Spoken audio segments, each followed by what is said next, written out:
अयोध्या से सबसे पहले मंदिर मस्जिद का विवाद जो शुरू हुआ, अब आप देखिए वो आगे बढ़ता हुआ दिखाई दे रहा है और वो अब पहुंचा है काशी, ज्ञानवापी मस्जिद, मथुरा में कृष्ण जन्मभूमि। अदालत में दावों का इस वक्त दंगल चल रहा है। मंदिर मस्जिद से विवादों की बात अब मीनार तक पहुंच गई है। आज कुतुब मीनार के बाहर भी हनुमान चालीसा का पाठ हुआ। हुंकार में आज ये सवाल करना जरूरी है कि इस धर्म युद्ध का अंत क्या है। शुरुआत सलमान निजामी मैं आपसे करना चाहूंगी।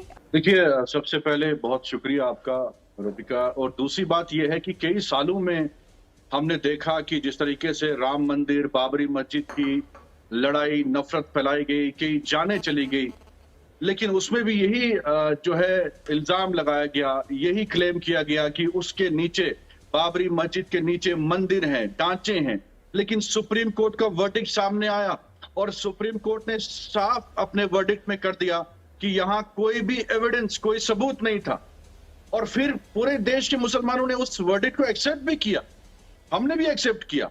तो ये आज कुतुब मीनार हो, ताजमहल हो, ये भाजपा इसके पीछे है। और जब जब सरकार फंसती है, सवालों से जो है पीछे हटती है, तो वो हिंदू और मुसलमान, और ये कभी तबलीग, कभी हिजाब, कभी ताजमहल, कभी राम मंदिर, कभी बाबरी मस्जिद, सिर्फ हिंदू मुसलमान। आप सरकार में हैं, आप वहां नाटक, लाल किले के सामने, कुतुब मीनार के सामने नाटक करते हैं। आप मुगलों को रात दिन गाली देते हैं। आप मुगलों के डेटा को भी देखिए कि वहां उस वक्त इकोनॉमी की हालत क्या थी, हमारी जीडीपी कहां थी और आज कहां है जीडीपी। अच्छा, आप बनाइए ना दूसरा कुतुब मीनार, आप बनाइए ना ताजमहल। इतनी मोहब्बत मुगलों के लिए। तो बाथरूम नहीं बना सके, हाँ? आप तो बाथरूम नहीं बना पाए, टॉयलेट नहीं बना पाते। तो स्वच्छ भारत और घर घर शौचालय, ये क्या है? ये अकबर ने आकर किया है, औरंगजेब ने आकर किया है, आक्रांता थे वो। अच्छा, एक काम करती हूँ, मैं काम करती हूँ सलमान निजामी, सुनिए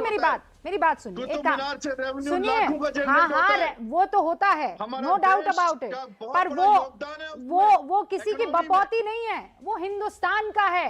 ये क्या मुगलों लगा रखा आपने? एक काम करते हैं, छोड़ के गए, वो देश में छोड़ के गए। अब सुनिए ना सलमान निजामी, पैसा स्विस बैंक आप में नहीं सुनिए है। तो ऐसा कीजिए कि लॉकेट कुतुब मीनार का पहन कर जाया करे भैया, ताजमहल के लॉकेट पहन कर जाया करे। राजीव जेटली जी, बस आपका वक्त खत्म हुआ। राजीव जेटली जी,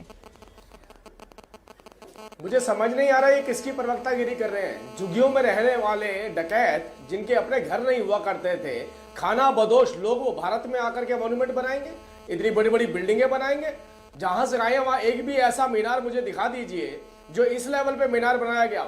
अरे भारत का बनाया हुआ मीनार है, भारत की बनाई हुई स्ट्रक्चर है, भारत के लोगों ने बनाया, भारत द्वारा बनाया गया है। ये जो खुद रहने लायक नहीं थे, जिन्हें खाने का सलीका नहीं था, जिन्हें पहनने का सलीका नहीं था, वो पे उम्मीद करते हैं वो भारत के आकर के अंदर इमारतें बनाएंगे। अरे भारत में तो आके सीखा उन्होंने जीना कैसे होता है, भारत में आके तो सीखा खाना कैसे होता है, पहनना कैसे होता है, संस्कृति किसे कहते हैं, संस्कृति किसे कहते हैं। अरे आप लोगों को मजबूर कर दिया, आप लोगों को अपना प्रवक्ता बनने में मजबूर कर दिया। आपकी कमजोरी हो सकती है, वो किसी वजहों से आपकी कमजोरी रही होगी पीछे, जिन वजहों से हमारे सामने आज टीवी पे बैठ के उनके प्रवक्ता बन के उनको डिफेंड कर रहे हैं। यहाँ पे कितना मजबूर कर दिया इनको लुटेरों ने, डकैतों ने, जिनके अपने घर नहीं हुआ करते थे, जो डकैती मारने के लिए दूसरी जगहों पे जाते थे, दूसरी जगहों पे जाकर जैसे भारत में आते थे, भारत में आके अरे आपको बदल के चले गए, वो मुसीबत हमारे लिए छोड़ गए। आप तो हमारे जैसे थे, हम थे। आप जिनकी प्रवक्तागिरी आज कर रहे हैं बैठ के, जिनकी लड़ाई आप लड़ रहे हैं, वो नहीं थे। क्यों वे हमारी वीडियो को लाइक क्यों नहीं करता? तो अच्छा, धमकी नहीं करता, क्या कर लेगा? क्या कर लूंगा? कैसी वीडियो बना के डालूंगा, ऑटोग्राफ मांगता फिरेगा।